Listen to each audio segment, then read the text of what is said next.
Saya Muhammad Rafi Rayyan Abdullah. Saya Reki dan rekan saya yang sedang sakit di Madika. Yang pertama adalah definisi. Pengambilan keputusan adalah proses memilih satu tindakan di antara beberapa alternatif untuk mencapai hasil yang diinginkan. Dalam konteks bisnis, keputusan yang tepat sangat berpengaruh pada kelangsungan, pertumbuhan, dan daya saing perusahaan. Menggabungkan data, analis, institusi, dan pengalaman sangat penting untuk menghasilkan keputusan yang efektif. Mengapa pengambilan keputusan sangat penting? Yang pertama, untuk menentukan arah strategi bisnis. Yang kedua, mengelola risiko secara efektif. Yang ketiga, memberikan keunggulan kompetitif. Yang keempat, menjawab tantangan pasar. Yang kelima, ada meningkatkan efisiensi dan profitabilitas. Masalah umum dalam pengambilan keputusan. Yang pertama, informasi tidak lengkap atau tidak akurat. Yang kedua, tekanan untuk bertindak cepat. Yang ketiga, bias kognitif dan emosi pribadi. Selanjutnya, masalah umum dalam pengambilan keputusan. Yang keempat, kurangnya keterlibatan tim. Yang kelima, ketidakpastian ekonomi dalam perubahan pasar. Proses standar pengambilan keputusan. Yang satu, identifikasi masalah atau kesempatan.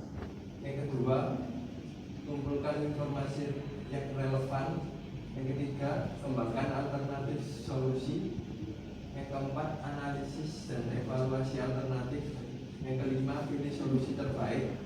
Yang keenam, implementasikan keputusan. Yang ketujuh, evaluasi dan umpan balik. Teknik meningkatkan kualitas pengambilan keputusan.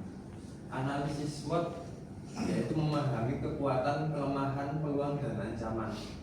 Data driven decision making, menggunakan data untuk mendukung keputusan. Decision matrix, menggambarkan opsi berdasarkan kriteria tertentu. Cost benefit analisis, menilai keuntungan relatif terhadap biaya. Interactive skenario planning, membuat skenario untuk berbagi kemungkinan di masa depan. Penggunaan teknologi dalam pengambilan keputusan. Yang pertama ada business intelligence atau BI, alat seperti Power BI untuk analitik data. Yang kedua, artificial intelligence atau AI, mengotomatisasi analisis dan rekomendasi. Big data analytics, membaca tren dari data skala besar.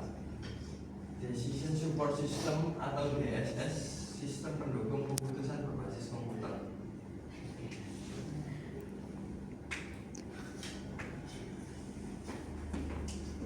Dan selanjutnya ada faktor yang mempengaruhi keputusan yang baik. Yang pertama, kualitas data. Data harus akurat, relevan, dan up-to-date. Yang kedua, keterlibatan tim.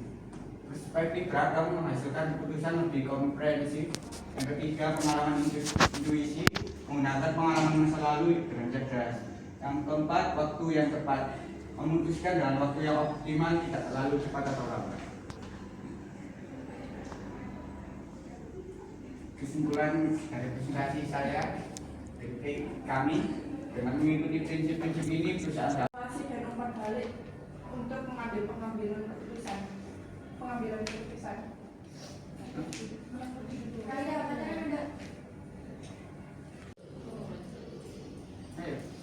Dalam konteks bisnis startup, bagaimana pemimpin bisa mengoptimalkan pengambilan keputusan dengan sumber daya yang terbatas?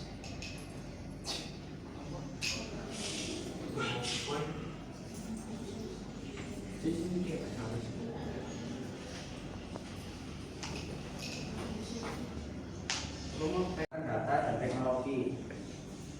Biasanya menggunakan software atau tools seperti Excel dan Google dengan cara melihatkan pasar, data pelanggan, penjualan, dan lain-lain. Yang kedua, melibatkan tim dengan mengajak tim brainstorming dan mendengarkan masukan dari bagian lain, contoh tim keuangan, tim pemasaran, dan tim operasional. Yang ketiga, mengevaluasi resiko dan peluang. Contohnya itu mengekspansi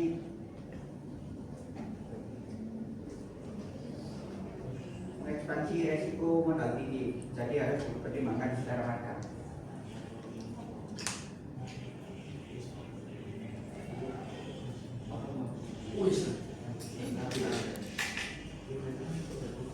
Pertanyaannya dalam konteks bisnis startup, bagaimana pemimpin bisa mengoptimalkan pengambilan keputusan dengan sumber daya yang terbatas? Jawabannya yang pertama, fokus pada data dan informasi kritis. Biasanya melalui survei pelanggan sederhana, analisis kompetitor secara online, umpan balik dari pengguna awal. Terus yang kedua, prioritasi keputusan berdampak tinggi. Pemimpin perlu mengidentifikasi keputusan prioritas yang paling berdampak pada kelangsungan hidup dan pertumbuhan startup, lalu menggunakan pendekatan Pareto Principle, fokus pada 20% keputusan yang memberikan 80% hasil. Yang ketiga, gunakan prinsip MVP atau minimum viable product. Yang keempat, manfaatkan teknologi gratis dan kolaborasi. Yang kelima, pengambilan keputusan adaptif dan